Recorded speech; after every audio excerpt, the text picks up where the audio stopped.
Ghosts appear in many forms. We can see them. What was that? We can hear them. I am not afraid. And sometimes we can even feel them. We've gone around the globe in search of the most terrifying spirits and supernatural beings who continue to live on long after their deaths. On World's Scariest Hauntings, anything can happen. Because you never know who's watching when the lights go out. What the hell was that? In this episode, a medieval castle once home to a bloodthirsty clan. If you've got people being thrown into dungeons, you imagine the actual emotional anxiety that they're going to go through. It would obviously have a massive effect on the energy levels that are absorbed within the fabric of the building. Murder and torture were a daily occurrence in the aptly named Bloody Chapel. The O'Carrolls invited McMahons back here to be paid, and they held a banquet up in the Bloody Chapel. But when they got them up there, they poisoned all 29 of them. Many of those unholy characters still haunt this historic stronghold. What happened to me here is something that I'll never forget. It's scared me that how much power they can have over you.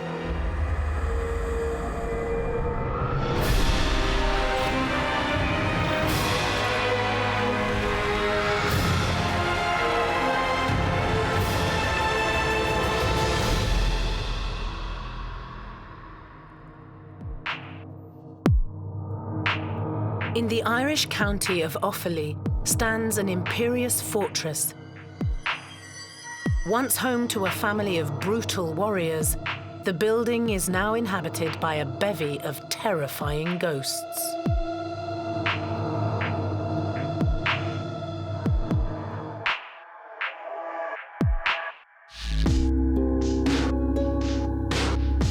Tales of bloodshed and slaughter, Leap Castle wouldn't look out of place in a Hollywood fantasy world. But the stories of death and torture here are very much real. Sean Ryan has owned this medieval stronghold for over 25 years. We were just lucky. It came up at a time when there was nobody interested in it. It was very cheap. I had loads of energy, and I just fancied having a go at it. And that's how it came about. But we're delighted we did. We loved the place. During his time at Leap, Sean has learned to live with his ghostly lodgers. There are lots of spirits in the house. They don't interfere with us or make life difficult. They let us know they're here. And we live alongside that. Sean often hosts paranormal evenings for ghost hunters from around the world. Warren Coates from Northern Ireland makes regular visits from across the Irish border.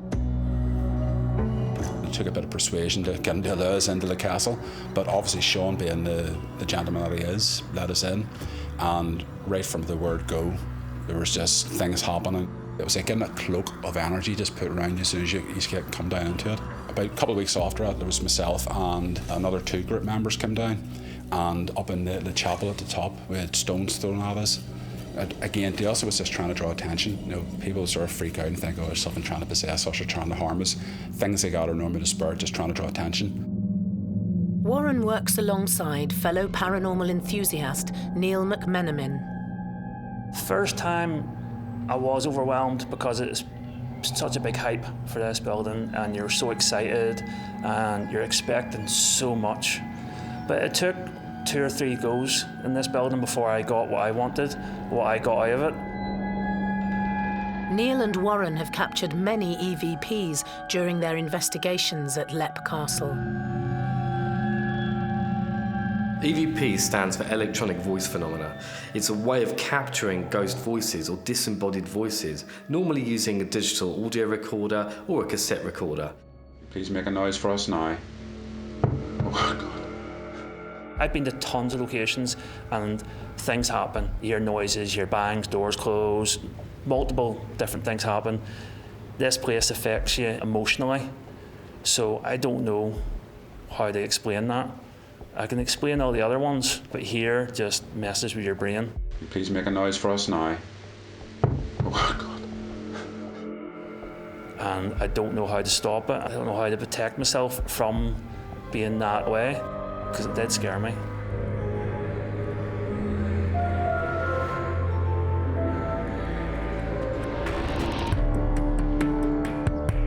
The small stronghold in County Offaly, Ireland, has stood proudly for at least 600 years. Leap Castle is located right in the sort of heart of Ireland, the Irish countryside, and was apparently built sometime between the 13th and the 14th century. And quite early on had come into the ownership of the O'Carroll clan, who were a notorious clan of the area who supposedly had kept a very sort of bloodthirsty reign of power over the castle. They didn't emerge down here really as a clan. They did so up where the border now is with the north. But way back in the 9th century, they were so troublesome, they were driven out and they moved down through Ireland. Eventually came on this country, which was ruled by a clan known as the O'Bannons. But the O'Carrolls very quickly took over, and the O'Bannons became like a sub-tribe of theirs and lived back on the Slieve Mountains. The fearsome O'Carroll clan remained at Leap until 1659. Then at some point it came into the hands of the Derby family sometime in the 1600s. And there's one woman of the Derby family who apparently brought evidence of potential hauntings at the castle to the public attention. The Derbys lived here then until 1922. It was bought and sold then many times during the 1900s until it came up again in 1991. And that's when then we, in probably a little fit of madness, decided we'd buy it. Early 94 then I started the restoration, albeit I've slowed down a good bit now because the madness is over. But we have enough space to live, so that's fine for us. Under Sean's stewardship, Leap Castle has thrived. The history alone, places like this need to be kept and restored, and it's good with the paranormal world because it keeps, see like the money produced like doing events and all here, that brings in a ton of money that we can use to restore. Then we help Sean restore the building and keeps it up to date and stuff and all, and keeps more people visiting from all around the world, because this building is known all around the world. It's just an amazing building in general, so it is. It was the history alone that first persuaded paranormal investigator Ray Mullen to visit Leap. The very first time I came here, we actually came on a day trip. You know, we just came to have a look at the castle, and we actually were staying in a near castle, Kinnity Castle, and we were really intrigued by it. There was like a feeling as you walk in that door. And we decided we'd like to stay the night here, you know. So we had the group set up at that stage. So we said, okay, we'll give it a go and see what it's like. And the very first time we stayed here, we were scared because we'd heard so much about the castle. There was a few things happened that we couldn't explain, noises and stuff that we were amazed by. Certainly we have had smells up in the gallery room upstairs where a real strong sort of disgusting smell would have wafted across, and then a split second later the smell's gone. You know, and you also get that drop in temperature. Many believe that activity like this is all down to an unworldly inhabitant of Leap Castle. Elementals are what I would class as low-level entities, basically. They're not human, they've never been human, they've never walked the earth as a human, hence why the elemental name is given. The elemental that's supposedly in Leap Castle is classed as a figure, but it's also accompanied by the smell of rotting flesh, and people say that this is more of a demonic entity within Leap Castle rather than, obviously, a positive energy. Now, it sounds horrific and all that, and it was written about by eminent people at the time who stayed here and experienced it, and I'd have no cause to doubt them. Stories of the elemental date back centuries. Elementals are very common in folklore, particularly in sort of Irish folkloric mythology. Talk of fairies and the creatures of the country and hidden realms. We sort of see them cross into ghost stories because they have properties that what we think of as traditional ghosts might share, and some people have even suggested that what we take to be a ghost is actually an elemental. That's sort of a whole different thing in itself.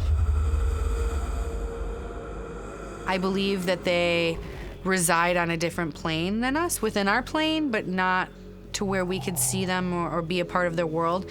And from what I know of elementals, the one in Lep Castle was conjured, was brought through in a negative way to do negative things. One group of ghost hunters decided to fight negativity with negativity at Lep Castle and captured a disembodied voice on camera. I mean, this is your place. You're supposed to be the boss here. Seems like you're getting your face licked here, man. Just like... In this particular audio recording, you can hear a clear no response. Now, the investigator is provoking and trying to get the spirit to interact, communicate, and respond, but the response is quite clear and it's whispered, and there is a definite no there. I've seen it be used as a tactic to try to provoke spirit to get them to communicate with you, but I really just think it pisses off the spirit. I mean, I'm sure you get what you're looking for in terms of provoking the spirit, but I think it's a very dangerous game to play, but I guess it works for some people. Anger and negativity are two strong feelings that run deep at Lep Castle. Years of bloodshed and torture have left a legacy of tyrannical spirits.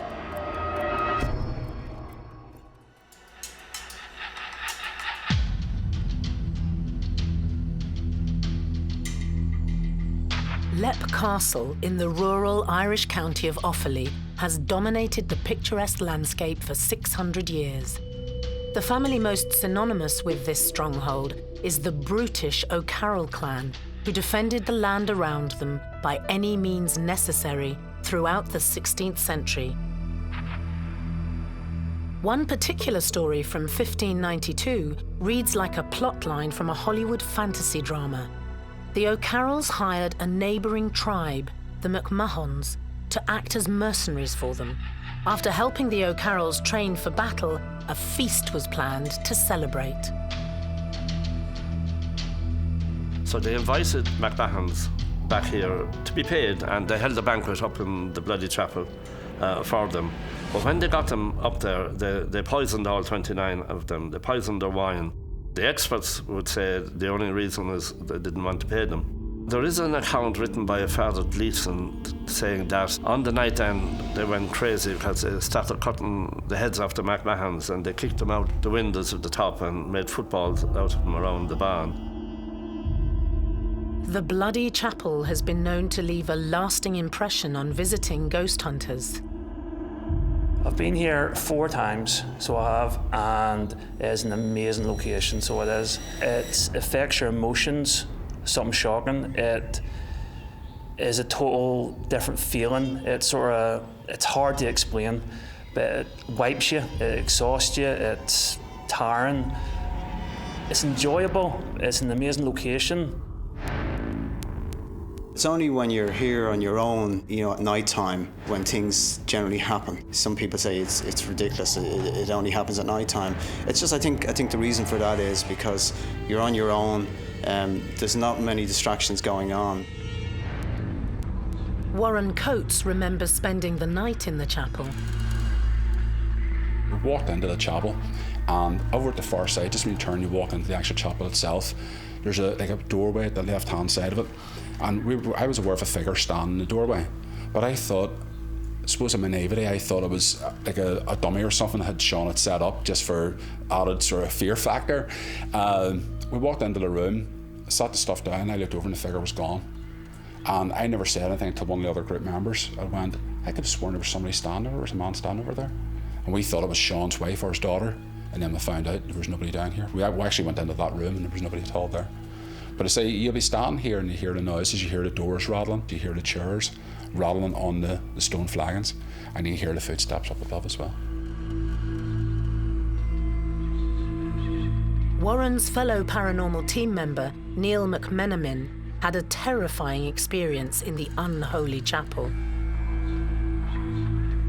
I don't know why I went off my own, but I just went off for a wee walk. So I just had a wee look around, and I worked my way up the bloody chapel, and everyone's downstairs having fun, eating, all chilling out. And I got upstairs and I came in here, and I remember, I think it was nearly an hour went by and no one came looking for me.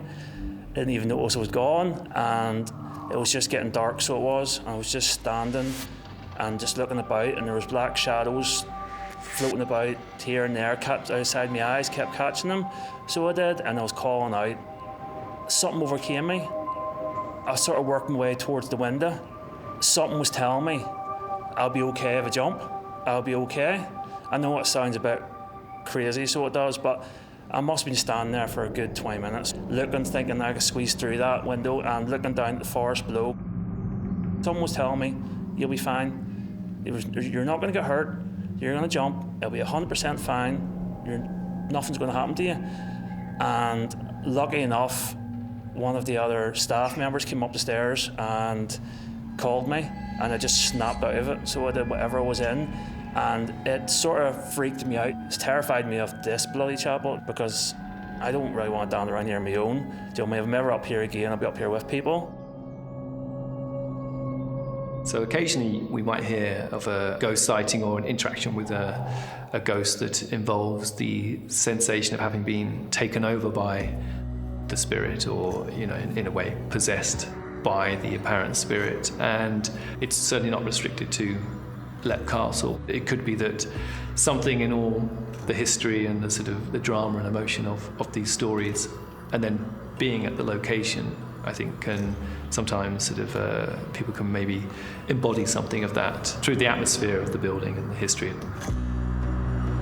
I think if you're up here on your own, there's a good chance that you could have something that pushes you to do things you don't want to do. Paranormal expert Jo Lockwood was also affected by something in the Bloody Chapel when she paid a visit to Leap Castle. It's a gravel floor. You've got to really be careful where you're standing, because one failed move, you would be out the window. And all of a sudden I felt a wave of emotion come over me, and it was like I was spinning on the inside of what I would perceive to be a vortex or a portal. And I felt like I was spinning round. And as I came to, I was stood right near the window, and one of the people who I was with actually said to me, "You need to come away from the window." So that leads me to then think maybe there was something there that was asking me to do something and I wasn't aware of it. It's a strange occurrence. It's not something that I want to repeat again, if I'm honest. Lots of people are susceptible to spirits, and that means that they're able to be taken over by them, especially mediums or those with clairvoyant gifts. So sometimes mediums can channel spirits, but it's very rare for a person that doesn't practice that kind of spirituality to be taken over by a spirit. But when this happens, it's a sometimes scary and very, very dangerous thing. Going into haunted locations, you come into contact with very powerful spirits that can make you feel the way that they're feeling. We're such sad spirits that make you feel the way that they're feeling. And there have been accounts of people being taken over by spirit. It's not a common thing, but I think it's more common to have a spirit project onto you what they're feeling. It makes more sense than being possessed. And being in such a place of such destruction and terror and torment and torture, definitely makes sense that you'd walk in there and you would feel everything that those people felt going through what they did at that building in that location. Neil will never forget the power of the spirit in the Bloody Chapel. Scary how spirits can actually control you and do stuff to you that you don't think. I thought I was no way in hell. I think I'm stronger than them. Do you know what I mean? I never thought they would have as much power on me.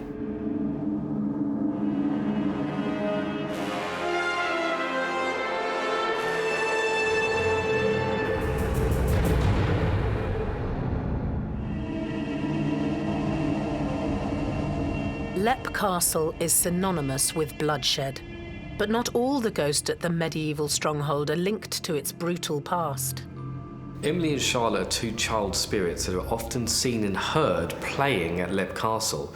Both their spirits have been seen playing on the staircase, and it's reported that Emily's scream has been heard as she's fallen from the battlements.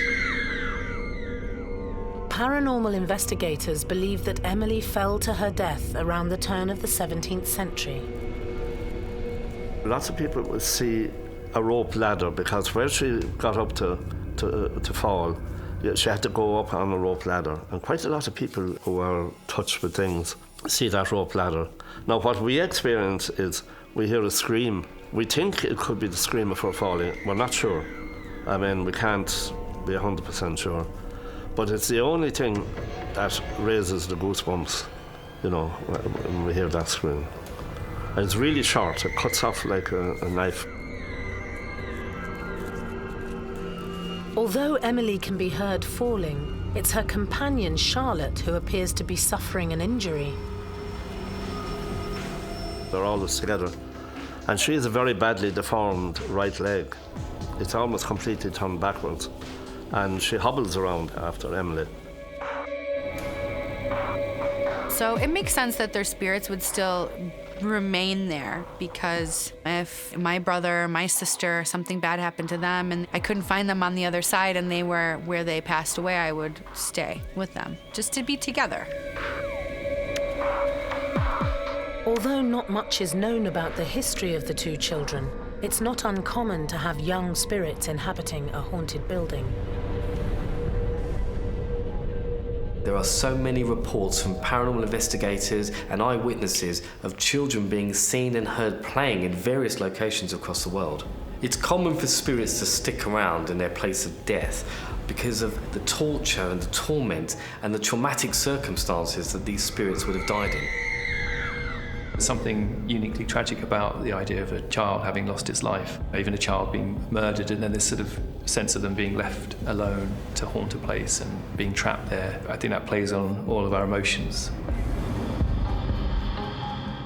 Child spirits tend to be more mischievous, so you may tend to find that child spirits are more stuck in people's minds because they like to pull things, they like to mess with people's hair, they like to tap you, and things like that, which is intelligence, especially for a child spirit. Emily and Charlotte are often seen alongside another spirit known as the governess. We might often hear as well stories of how they're supposedly being looked after by a governess figure or a nanny or some sort of caretaker, and I think that sort of emerges from this idea of the tragic notion that a child is somehow being left behind by their parents, and it's comforting to think that they're actually being looked after by somebody. She's always around when the two girls are around. But she touches off people. It's like somebody passing you and kind of brushing off you. A lot of our visitors now experience that. So even in death, if they're intelligent spirits, she would still be looking after them because that was her job in life. So she would still continue to do that in death. But not all the ghosts at Lepp Castle are quite so shy and retiring. Some of them are ready and willing to make themselves heard. Eat.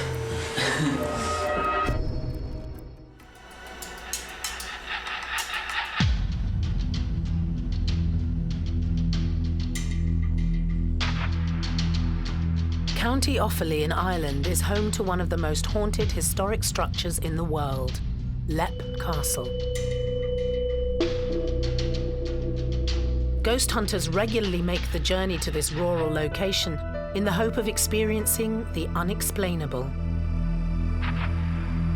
It's an amazing place. There's definitely something here. Because of the bad past that Lepp would have had, maybe it's because so many people have died in Lepp Castle that maybe that's the reason. But it's hard to really put your finger on it. A lot of stuff's happened here, a lot of history.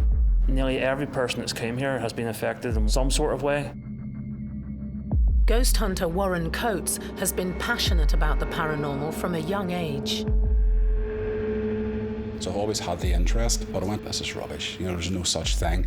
Went out to try and disprove it wrong, and went to a couple of sort of local, supposedly haunted locations, and changed completely. Witnessed stuff that I just could not put away as natural occurrences.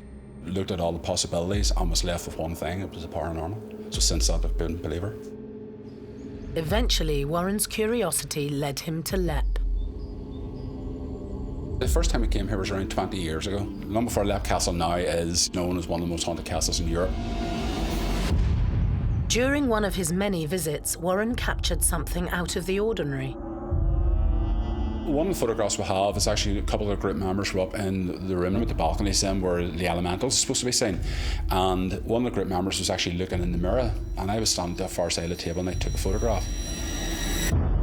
A lot of people say that it looks like a face looking back at them. Could this be the face of one of the many men who lost their lives at Lepp Castle? If you've got people being thrown into dungeons who are going to be left there, you imagine the actual emotional anxiety that they're going to go through. It would obviously have a massive effect on the energy levels that are absorbed within the fabric of the building. I would say that it's common for a spirit to stick around where they passed on due to it being so abrupt or so horrific that they don't know they're dead. They feel like they can't move on. It really goes back to the story of the spirit and what happened to them.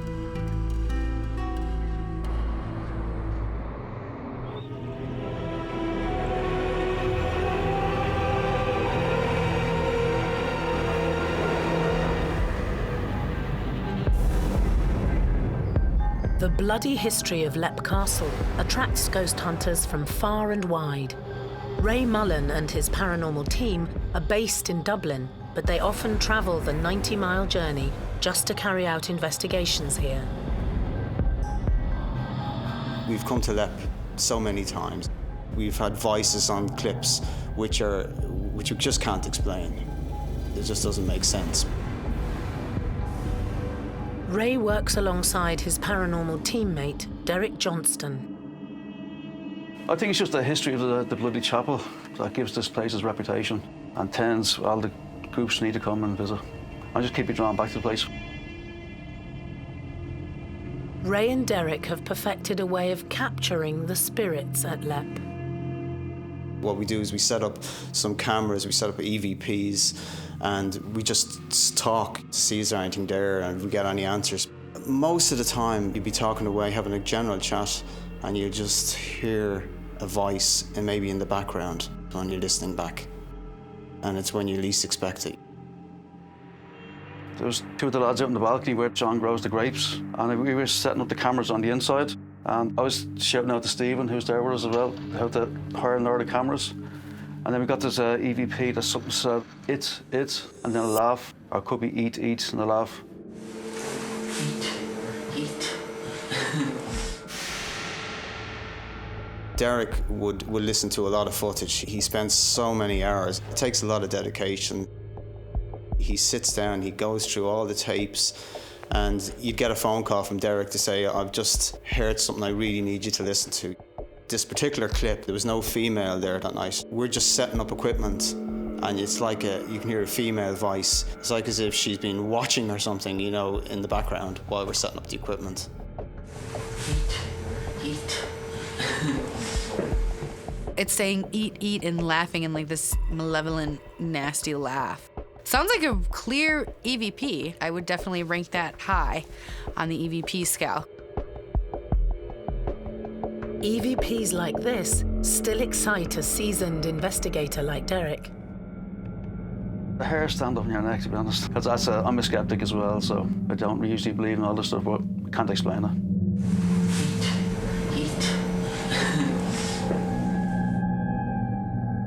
Not all spirits know we're here. Some of them are intelligent, some of them are just residual. So those intelligent spirits are able to see us and perhaps interact and communicate with us. But these residual energies, these ghosts, are just moving around their kind of everyday world. They aren't able to see us, they aren't able to hear us or interact with us, but we might well see them or get a glimpse of them in their own world. On the very same night, Derek kept his recorder rolling.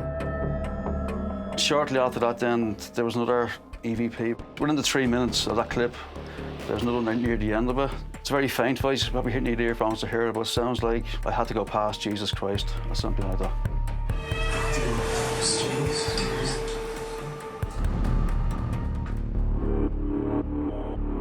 In this audio recording, you can hear what sounds like a male voice, and it says something like, I had to go past Jesus Christ. It's definitely a sentence, it's definitely a male voice that's speaking just as the door is squeaking open. Sometimes you get something that you're like, what was that? I'm gonna have to break that down and, amplify that so I can hear it. And then you have EVPs that are clear as day as this one, that you can hear exactly what they're saying, and I say that's a damn good EVP.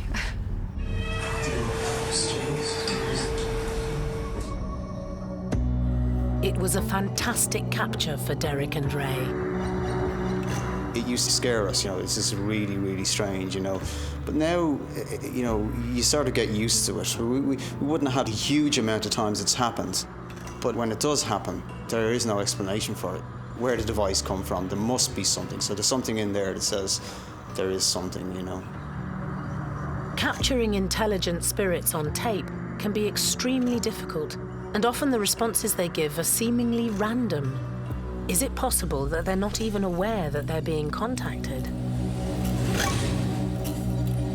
I don't think it's that they don't know. I think it's that they don't care to know. I believe the afterlife is very much what you perceive it to be, what you want it to be. But as I've come to know is they're aware of time, but they're in a timeless place. So how aware of time can they be? So they know that we're there and that we're, still living and on the other side, but I don't think they're like, oh, it's 4 o'clock Eastern Standard Time.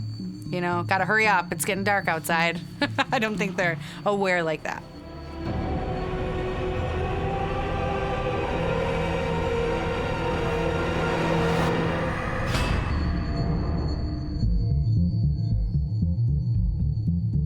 Leap Castle has stood in the Irish countryside for almost 600 years, so it's no surprise that there are numerous stories of paranormal occurrences within.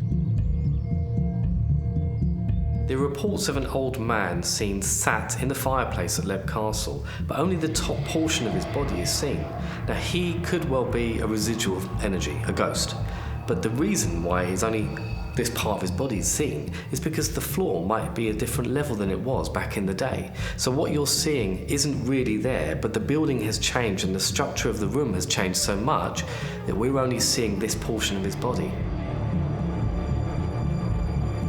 When Jo Lockwood visited Leap, she felt the presence of this mysterious man. I was sat in the fireplace because it was really, really cold when we went there. Leap Castle is situated quite far back and it's quite high up, and once I was in there it was very, very cold because it's all stone, and I was actually drawn to a seat, and I actually asked the gentleman who actually owns the castle, I said, is there a gentleman who sits here? And he said, yeah, you're right. It's hard to pin him down to a time, because we don't know how he's clad or anything. But he doesn't seem to be aware of us. He often sits just here in this corner. He seems to be staring out that window there and doesn't seem to be aware of us at all. There are many theories about why the apparition of the elderly man is not complete. I don't know why only half of his body shows up. I don't know if that's the imprint in time or if he had no legs or that's how spirit comes across. But I would count it as residual energy because he's seen at the same place every time in front of the fireplace. He really doesn't try to communicate with anybody. He really doesn't say anything. He's just seen. So I would say he's residual energy. That was a prominent place, an important place to this gentleman. That was his time in front of his fireplace. When we hear of ghosts that are disembodied and only partially visible, people tend to think of this as representing one of two things, which is either that when they originally existed, the place that they sat on or where they used to walk was sort of below where it is now. You can't sort of see below the floor, so that might be one explanation. Another being that if it's a residual ghost, whatever's keeping it here is starting to wear out over time and it's sort of vanishing. With such a vast treasure trove of spirits, it's no surprise that Leap Castle continues to excite paranormal experts from far and wide.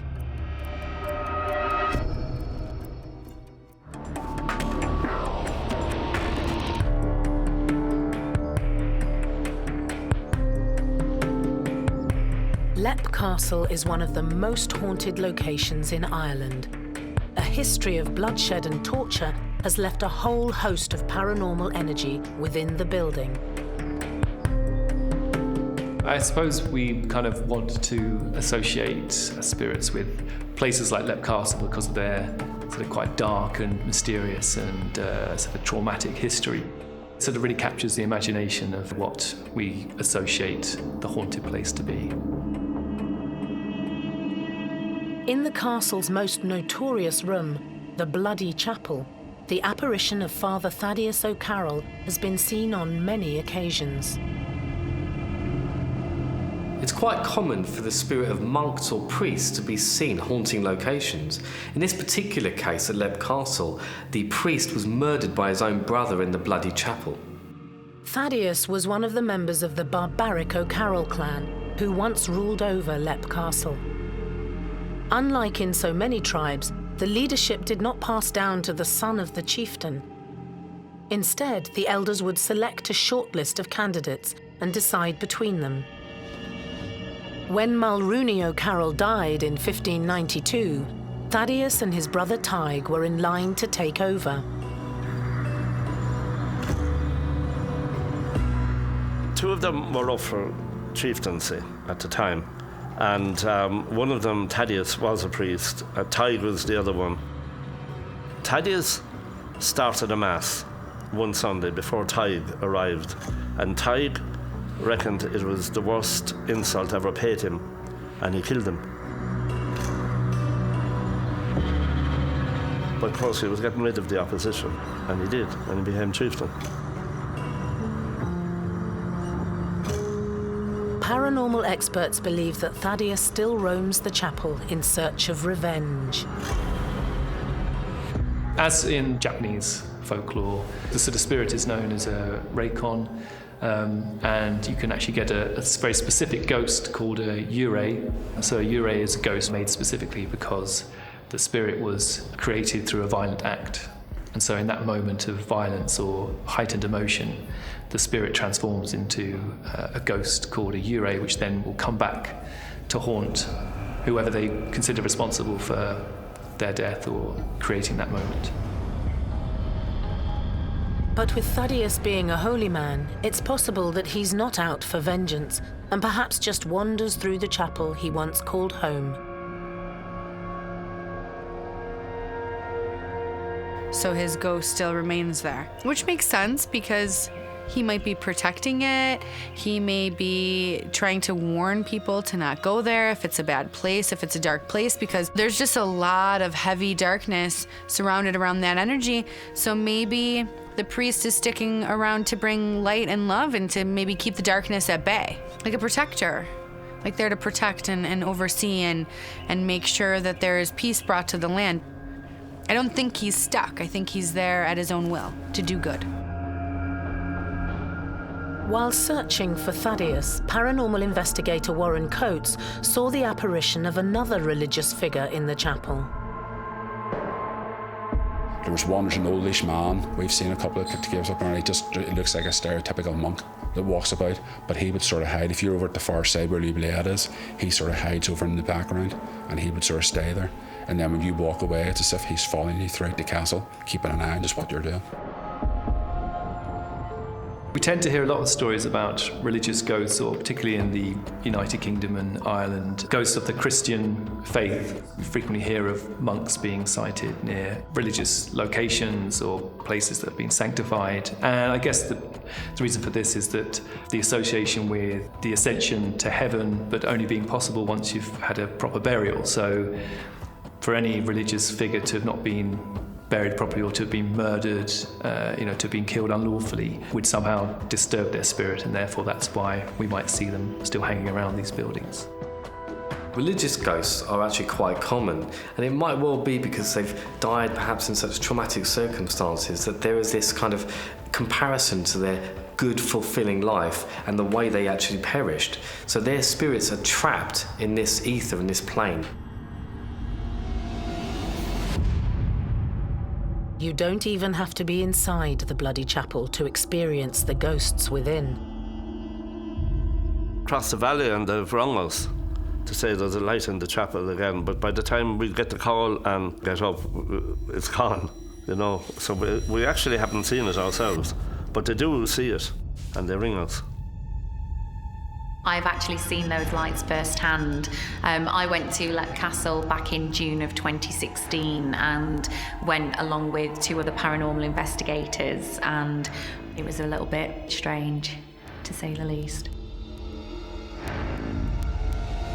Light anomalies have been seen in the bloody chapel quite frequently. Now this is common because spirits use energy, including light energy, to try and manifest and show themselves. There was a massacre that took place in the bloody chapel, that these spirit energies are still residing there, and they are trying to form into something and give themselves some kind of body to show themselves, and that light anomaly is quite a common occurrence. We often hear reports when people talk about strange sightings, particularly possible ghosts or apparitions. You commonly hear stories also of strange lights being seen at the same time, or something glowing. It might happen at night time and there's not a light source around. So, the fact that this is something that happens at Lep Castle apparently would be quite a common occurrence.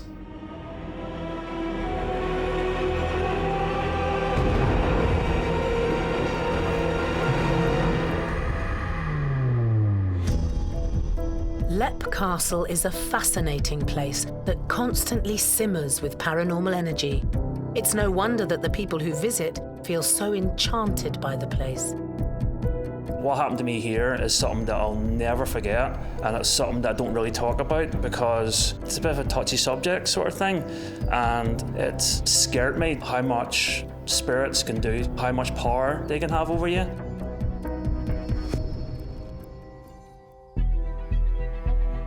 The castle itself is in good hands, and there's no reason why it couldn't stand for another 600 years.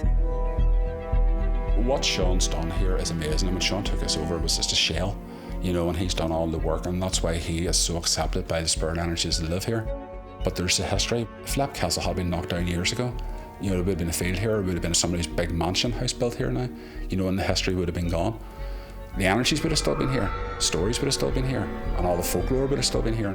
But once you lose place like this, it's gone forever. You can certainly build a replica, but it's not good enough. Even if it wasn't haunted, or even if it was nothing, whatever was going on here, it would still be an amazing building to come and visit, take photographs, bring your kids. It is an amazing building, so it is.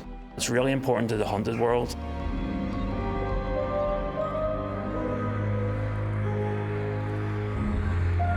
It continues to be a passion project for Sean, who is maintaining the legacy and the legend of Lep Castle. I'd probably never finish it, unless I live till I'm 100 or something. That doesn't mean I won't stop. I've slowed down a good bit. The mad rush is over, but then we have enough space to live, and that's okay. But we're still working all the time at it.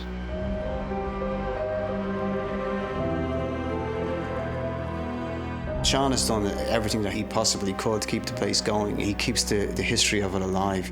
It's like when I come here, I try and imagine what it would have been like to live here maybe 600 years ago, and it would have been quite a different place. It's an amazing castle.